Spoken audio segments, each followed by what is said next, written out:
Hi guys, இன்றைக்கி நம்ம letter writing பற்றி பார்க்கலாம். அதுக்கு முன்னாடி எல்லோரும் லைக் பண்ணிவிடுங்க. இந்த லெட்டர் ரைட்டிங் நம்ம நியூ சிலபஸில் யூனிட் 3ல் கொடுத்துருக்காங்க. அது 6th to 12th புக்கில் எங்கெல்லாம் இருக்குது அப்படின்னு நம்ம பார்க்கலாம். இந்த ஆர்டர் படி போனால் உங்களுக்கு படிக்க ஈஸியாக இருக்கும். First 8th standard book page number 14, 15, 16 இதில் வந்து ஸ்ட்ரக்சரும் எக்ஸாம்பிளுமே கொடுத்துருப்பாங்க. Formal letter, informal letter both லெட்டர்ஸோட ஸ்ட்ரக்சர் கொடுத்துருப்பாங்க. நெக்ஸ்ட்டு 12th ஸ்டாண்டர்ட் புக்கில் டைப்ஸ் ஆஃப் லெட்டர்ஸும் கொடுத்துருப்பாங்க. அதோட ஸ்ட்ரக்சரும் எக்ஸாம்பிள்ஸும் கொடுத்துருப்பாங்க. நம்மளோட சமச்சீர் கல்வியிலேயே 6th to 12th கிட்டத்தட்ட 20+ கொஸ்டின்ஸ் இருக்குது நீங்கள் ப்ராக்டிஸ் பண்ணுறதுக்கு.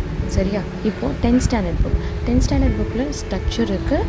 அதோட டைப்ஸ் ஆஃப் லெட்டர்ஸும் நம்மளுக்கு ப்ராக்டிஸ் பண்ணுறதுக்காக கொஸ்டின்ஸுமே நிறைய இருக்குது. 10th ஸ்டாண்டர்ட் புக் ரொம்ப ரொம்ப இம்பார்ட்டண்ட். முக்கியமான ஒரு விஷயம், நம்ம வந்து லெட்டர் ஃபுல்லாக எழுத போகிறது கிடையாது. நம்ம ஜஸ்ட் வந்து அதோட ஃபார்மேட் என்ன, இது என்ன டைப் ஆஃப் லெட்ரு, எந்த இப்போது சப்ஸ்கிரிப்ஷன் எது கீழே வரும் அப்படின்னு சொல்லி கேட்டாங்கன்னா நம்மளுக்கு எழுத தெரியணும். அதனால தான் இந்த லெட்டர்ஸ். சரியா? இப்போ 11th ஸ்டாண்டர்ட் புக்கில் வந்து நம்மளுக்கு அதே தான் இருக்கும், ரிவைஸ் பண்ணுற மாதிரி தான் இருக்கும்.